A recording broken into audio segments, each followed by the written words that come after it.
Hello all my dear students, आज अपन लोग करने जा रहे हैं क्लास 10th 2023 के पेपर का सॉल्यूशन, जिसमें मैं आपको करूंगा एमसीक्यूज और फिलअप का सॉल्यूशन। और ये इसीलिए भी इम्पोर्टेंट है क्योंकि इससे रिलेटेड कहीं ना कहीं सवाल अपने स्मार्ट बोर्ड में आने वाले हैं। तो सारे बच्चे आप लोग मेरे इस वीडियो को ध्यान से देखना, और ये कहीं ना कहीं आपके हाफ ईयरली और एनुअल एग्जाम में रिपीट हो गए, क्योंकि इसमें बहुत सारे क्वेश्चन ऐसे हैं जो 2025 के बोर्ड में एग्जाम में भी आपके रिपीट हो गए। तो सबसे पहले वृद्धि को संदमन करने वाला हार्मोन का उदाहरण है। Example of hormone which inhibits growth is. तो प्लांट के अंदर कौन होता है? साइटोकाइनिन होता है। कौन सा होता है? साइटोकाइनिन। इस बार इसका सवाल है ना 2025 में पक्का आएगा, इन चारों के ऊपर से आप लोग देखोगे, ठीक है ना। अब उसके बाद सेकंड होता है मस्तिष्क का कौन सा भाग है जो सन स्थिति एवं संतुलन के लिए उत्तरदायी है। जैसे कोई दारू पी के सीधा चल रहा है तो उसको कौन कंट्रोल करता है? उसका अनुमस्तिष्क कंट्रोल करता है, क्योंकि उस समय उसका ये अनुमस्तिष्क होता है वो काम करना थोड़ा बंद हो जाता है, इसलिए जो शराब पीकर व्यक्ति चलता है वो थोड़ा टेढ़ा मेढ़ा चलता है। अब उसके बाद इसको इंग्लिश में बोलते हैं सेरेबेलम। नेक्स्ट आ जाता है अगर R small R capital Y small Y जीनी संरचना का बाह्य लक्षण, यानी बाहर से कैसे दिखेगा? तो ये आपके राउंड और येलो दिखेगा, क्योंकि इसमें कैपिटल आर और कैपिटल वाई है। तो ये सवाल भी इम्पोर्टेंट है, इसके ऊपर रेशियो वगैरह पूछ सकते हैं इस बार। उसके बाद ये आपके कटा हुआ है, तो अपन लोग आगे चलते हैं।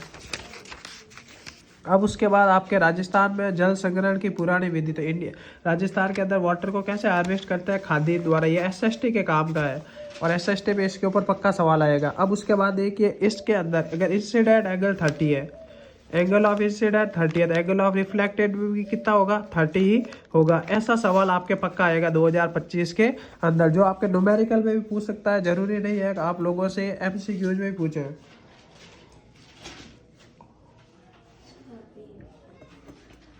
अब उसके बाद आगे वाले क्वेश्चन देखिए, इसमें आपके पास पूछा गया है the muscle of iris control. पारितारकी की पेशियां किसको नियंत्रित करती है?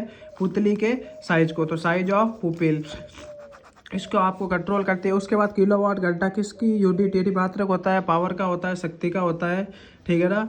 अब उसके बाद आप लोग आगे देखोगे कि ये जो एग्जाम्पल है आपके पास नाइन्थ क्वेश्चन, ये मोस्ट इंपॉर्टेंट है। इस पर आपको किसको पहचाना? वाई को। तो वाई यहाँ पर ये रहा।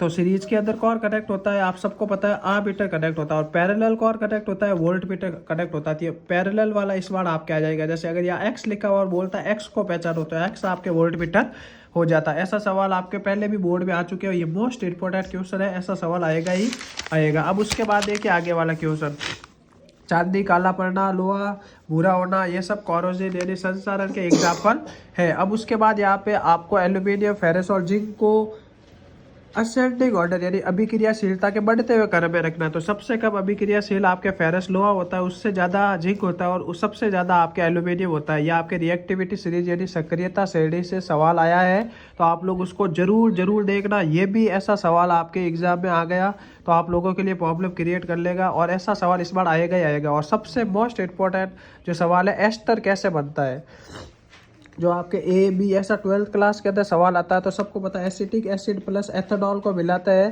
तो आपके एस्टर बनता है, और एस्टर का फॉर्मूला RCOOR, यानी आपके ये आर क्या है? एल्किल सीरीज है। तो यहाँ पे इसका ऑप्शन डी करेक्ट हो जाएगा, और ये बहुत ही शानदार सवाल था।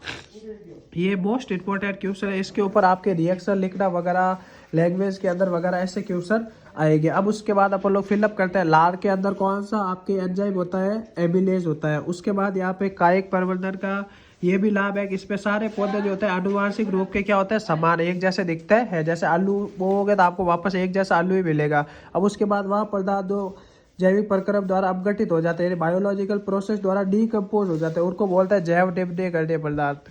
क्या बोलता है? जैव निम्न करणीय पदार्थ। अब उसके बाद आता है चुंबक। अगर चुंबक के दो पोल सेम है, दो पोल क्या है? सेम है, जैसे ये साउथ है और ये साउथ है, अगर दोनों पास में आएंगे तो ये दोनों एक दूसरे को रिपल्सन यानी प्रतिकर्षित करेंगे। और अगर अपोजिट पोल पास में आते हैं, जैसे नॉर्थ और साउथ, तो आपके ये दोनों एक दूसरे को क्या करेंगे? अट्रैक्ट करेंगे। अब उसके बाद आता है सिरका, यानी जो आपके विनेगर होता है उसमें कौन सा एसिड होता है? एसिटिक एसिड होता है। तो यह आज का आपके पेपर का सॉल्यूशन था, जिससे मैंने सिर्फ आपको 4.5 मिनट में समझा दिया। ऐसे ही सॉल्यूशन के लिए आज आप हमारे चैनल को सब्सक्राइब कीजिए और अपने दोस्तों के साथ शेयर कीजिए। धन्यवाद।